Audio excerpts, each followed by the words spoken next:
बेरोजगारांसमोर आरक्षणाचं गाजर नाचवण्याचा प्रयत्न होतोय। मराठा आरक्षणाच्या जीआरवर प्रकाश आंबेडकरांनी ही प्रतिक्रिया दिली आहे। काही जणांना आरक्षण मिळत होतं, त्यांना आरक्षण मिळणार नाही अशी परिस्थिती सर्वच मराठे कुणबी आहेत असं नाही असं प्रकाश आंबेडकर म्हणाले। तर मराठा कुणबी एकच या विषयावर कोर्टाने पूर्णविराम लावलाय असंही ते म्हणाले।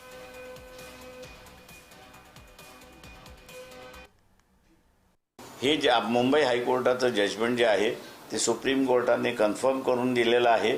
त्याच्यामुळे आता सुप्रीम कोर्टापुढे असणारं मी जसं म्हणालो की रिव्ह्यू पिटिशन नव्हतं किंवा क्युरेटिव्ह पिटिशन सुद्धा नव्हतं। त्याच्यामुळे हा निर्णय फायनल झालेला आहे। त्याच्यामुळे म्हणून मी म्हटलं की भारतीय जनता पक्ष गंडवतोय आणि फसवतोय हे त्यांनी थांबवावं अशी असणारी परिस्थिती आहे। भारतीय जनता पक्षाने एका दगडामध्ये अनेक पक्षी मारण्याचा खेळ त्या ठिकाणी केलेला आहे आणि जसा वेळ जाईल तसतसं आपल्याला लक्षात येईल की या निर्णयामुळे मोहळ उठून काही जणांना जे आरक्षण मिळत होतं कदाचित त्यांना आरक्षण मिळणार नाही अशी परिस्थिती आहे।